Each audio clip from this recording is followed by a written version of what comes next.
बिस्मिल्लाहिर्रहमानिर्रहीम, अस्सलाम वालेकुम नाज़रीन इकराम। मैं हूं मखदूम शहाबुद्दीन और आप देख रहे हैं मेरा फेसबुक और यूट्यूब चैनल। उम्मीद करता हूं आप सब लोग बखैर व आफियत होंगे और जहां भी होंगे अपने अहले खाना समेत खुश भी होंगे और महफूज भी।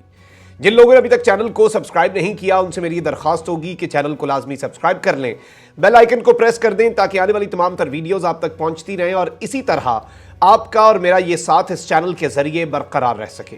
नाज़रीन कराम, LOC line of control Pakistan और भारत के दरमियान बॉर्डर जो है उस पर बाकायदा तौर पर पाकिस्तान की अफवाज और भारतीय अफवाज के दरमियान झड़प की इत्तलात और इस सारे के सारे मामले के अंदर पाकिस्तान की फौज की जानिब से कुछ तामीरात करने के हवाले से भारत की फौज को एतराज था, जिस पर भारत की फौज ने पाकिस्तान की फौज को धमकी लगाई।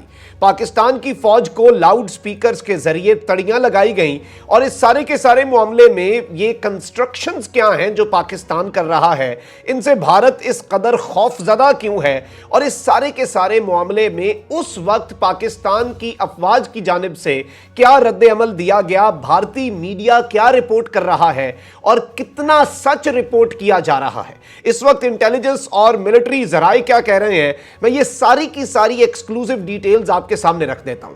सबसे पहले आपने कुछ चीजें समझनी है कि ये मामला आखिर है क्या और इसके ऊपर भारत जो है वो इस वक्त एतराज क्या कर रहा है। अब नाज़रीन इकराम, ये जो लाइन ऑफ कंट्रोल है जिसके हवाले से हमेशा हम जिक्र सुनते हैं, ये दरअसल पाकिस्तान और इंडिया के दरमियान इंटरनेशनल बॉर्डर भी नहीं है, लेकिन ये डी फैक्टो यानी कि यही बॉर्डर है तो इसी का एहतराम किया जाएगा।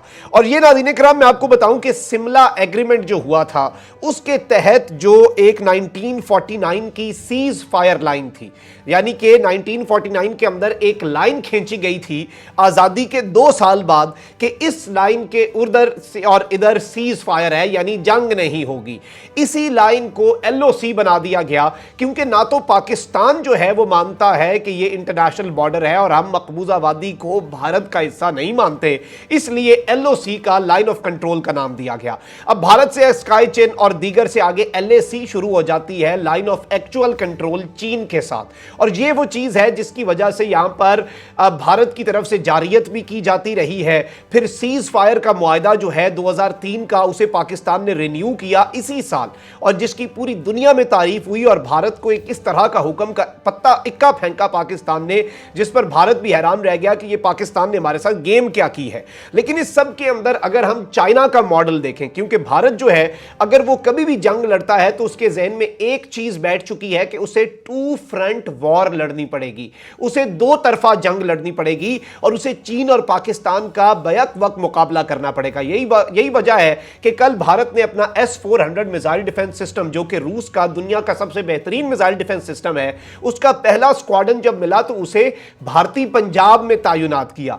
वहां पर तैनाती की वजह यह थी कि वहां पर कुछ इस तरह से इन्होंने उसे तैनात किया है कि इनिशियली वो चाइना और पाकिस्तान से थ्रेट्स जो हैं, चाइना और पाकिस्तान से फाइटर जेट्स, रॉकेट्स, मिसाइल्स और इस तरह की तमाम तर चीजें जो हैं उनसे भारत को बैक वक्त सेफ रखेगा।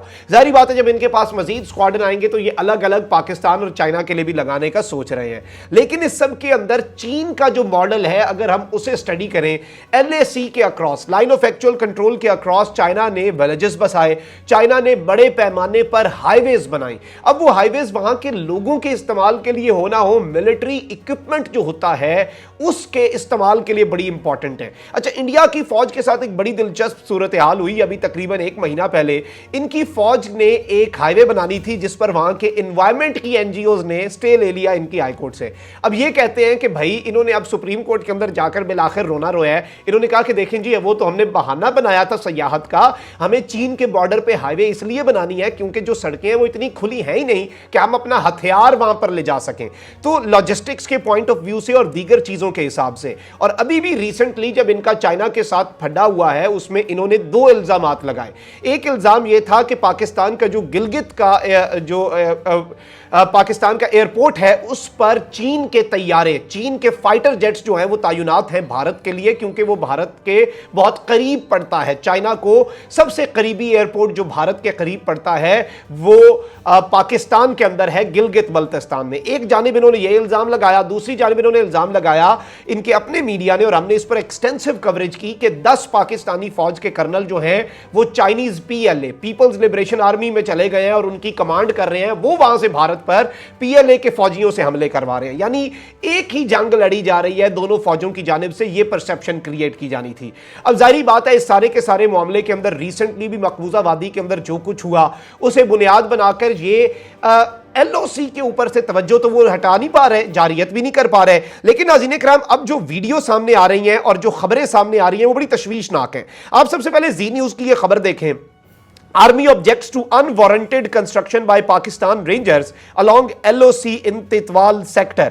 एलओसी जो है नाज़रीन किराम, एलओसी के तितवाल सेक्टर के अंदर पाकिस्तान के जो रेंजर्स हैं उनकी जानिब से ये कह रहे हैं कि आर्मी ने उसके ऊपर ऑब्जेक्शन उठाया है। अल्फाज पर गौर कीजिएगा, मैं इनके 4-5 मीडिया आउटलेट्स का जो एनालिसिस है वो आपके सामने रख देता हूं, और ये कंफर्म कर रहे हैं कि पाकिस्तान इलीगल कंस्ट्रक्शन कर रहा है 500 मीटर के फासले पर एलओसी से। ये इनका दावा है। इसके साथ हिंदुस्तान न्यूज हब जो है वो क्या कह रहा है, हिमाकत यानी कि बेवकूफी, Pakistan is building a road near LOC, Indian army gave strict warning. पहले था कि इंडियन आर्मी ने ऑब्जेक्ट किया, फिर ये कह रहे हैं कि इंडियन आर्मी जो है उसने एक बड़ी स्ट्रिक्ट वार्निंग जारी की है। रिपब्लिक वर्ल्ड जिस टीवी चैनल पर अर्नब गोस्वामी बैठता है और पूरे भारत का सर खाता है, उसकी रिपोर्ट देखें कि India objects to Pakistan attempt to build bunkers along LOC, sends warning. पहले वाले ने कहा कि अनवारंटेड कंस्ट्रक्शन, दूसरे वाले ने कहा कि पाकिस्तान रोड्स बना रहा है, तीसरा इनका रिपब्लिक वर्ल्ड कह रहा है कि पाकिस्तान बंकर्स बना रहा है अपने फौजियों के लिए, और फुल स्केल यानी कि सर्दियों और इस तरह के मामलात में जंग के लिए पाकिस्तान तैयार हो रहा है। इसके साथ ही साथ नाज़रीन इकराम, इनके पूरे मीडिया को उठा ले तो इन्हें खुद समझ नहीं आ रही कि आखिर पाकिस्तान बना क्या रहा था जिसके ऊपर इनकी फौज को तड़ी लगानी पड़ी। अब नाज़रीन इकराम, इस सब के अंदर पाकिस्तान की फौज डटी कैसे है, यह सबसे इंपॉर्टेंट पॉइंट है। इस पर बात नहीं हो रही कि पाकिस्तान की फौज किस तरह से वहां पर डट गई है और किस तरह से वहां पर मामलात चले हैं। उसे समझने के लिए आपको इनकी जारी करदा वीडियो क्लिप देखनी पड़ेगी जो इन्होंने वहां पर अनाउंसमेंट्स किए हैं और जो इन्होंने वहां पर ऐलानात किए हैं, और पाकिस्तान की फौज से इनके फौजी लाउड स्पीकर पर मुखातिब हैं। आपसे हम पहले भी 2-3 बार गुजारिश कर चुके हैं कि इस काम को बंद कर दो, पर आपको हमारी बातों पर कोई असर नहीं हो रहा है, इसलिए हमें दूसरी कार्रवाई करनी पड़ेगी। एक बार फिर से मैं आपको बात दोहराता हूं, इस काम को बंद कीजिए।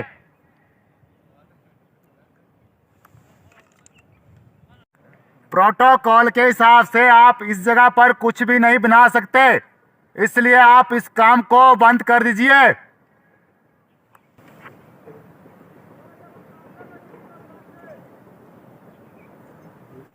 आपने ये काम बंद करना है या नहीं करना है? जी नाज़रीन इकराम, आपने ये इनका वीडियो क्लिप देखा, ये वहां पर लाउड स्पीकर से अनाउंसमेंट्स कर रहे हैं। इससे 2-3 चीजें वाज़ेह होती हैं जिन पर भारतीय मीडिया बात नहीं कर रहा। नंबर 1, ये तो ये कह रहे हैं कि हमने इनका मंसूबा नाकाम बना दिया, हमने ये पूरे का पूरा जो इनकी एक कॉन्स्पिरेसी थी वो फॉइल कर दी, हमारी फौज ने पता नहीं वहां पर क्या कर दिया। इनकी फौज वहां पर वही कर रही है जो ये चाइना के बॉर्डर पर मिन्नतें और तरले करते हैं। और इस चीज में आप ये चीज देखें कि ये जो कह रहे हैं हमने पहले भी आपको कहा है, हमने पहले भी बहुत दफा कहा है, यानी कि इनके पहले कहने का भी कोई असर जो है वो नहीं हुआ। अब इन्होंने ये वीडियो स्पेसिफिकली मीडिया पर्पसेस के लिए बनवाकर इसे अपने मीडिया में जारी किया, फिर इन्होंने इसे सोशल मीडिया और इलेक्ट्रॉनिक मीडिया के ऊपर फैलाया, क्योंकि अब ये कोई एक परसेप्शन क्रिएट करना चाहते हैं कि हमारे साथ पता नहीं क्या जुल्म हो रहा है। अलबत्ता पाकिस्तान की साइड पर मैं आपको ये कंफर्म कर सकता हूं कि अगर कोई कंस्ट्रक्शन हो भी रही है तो वो तमाम तर इंटरनेशनल प्रोटोकॉल्स के मुताबिक हो रही है। और जिस तरह के ये नक्शे दे रहे हैं कि सिर्फ 300 किलोमीटर फ्रॉम एलओसी, ये नक्शा भी आप देख सकते हैं कि सिर्फ 300 मीटर जो है वो एलओसी के अंदर पाकिस्तान कंस्ट्रक्शन कर रहा है, 500 मीटर के अंदर कंस्ट्रक्शन कर रहा है। ये सब कुछ सफेद झूठ है और इसके हवाले से कोई मुसद्दिका इत्तला इनके पास एज सच नहीं है, ना इन्होंने कोई ऐसी फुटेज दी है। 300 मीटर की फुटेज बनाना कोई मुश्किल काम नहीं है, ये बना सकते थे। इन्होंने कोई एरियल फुटेज नहीं दी। चाइना के मामलात के अंदर ये बताते हैं कि ये देखें जी गूगल मैप्स के ऊपर, गूगल अर्थ पे पहले ये था फिर ये था, इसमें वो सब कुछ भी नहीं है। तो ऐसी सैटेलाइट इमेजरी भी नहीं है, कुछ भी नहीं है, ये सिर्फ और सिर्फ बड़के हैं और बड़कों की वीडियो है। और बड़कों की वीडियो के अंदर भी एतराफ़ किया जा रहा है कि आप पहले भी नहीं रुके और इस दफ़ा ना रुके तो हम ये कर देंगे वो कर देंगे। यानी ये सिर्फ और सिर्फ धमकियां हैं, ना कोई इन्होंने मंसूबा नाकाम बनाया है और ना ही कुछ ऐसा वैसा किया है। और सेकेंडली कंस्ट्रक्ट क्या हो रहा है, और ये इनके जहनों में एक कन्फ्यूजन ही रहने दें, बंकर बन रहे हैं, रोड्स बन रहे हैं, हाईवेज बन रहे हैं, या फिर कोई अनवारंटेड कंस्ट्रक्शन हो रही है, ये सोचते ही रहें। आपने कमेंट सेक्शन में राय का इजहार जरूर करना है, चैनल को सब्सक्राइब कर लें, बेल आइकन को प्रेस कर दें। अपना बहुत ख्याल रखिएगा, अपने इर्द गिर्द लोगों का, इस मुल्क पाकिस्तान का। अल्लाह ताला पाकिस्तान को सलामत रखे, ता क़यामत रखे। अल्लाह ने के बाद पाकिस्तान। धन्यवाद।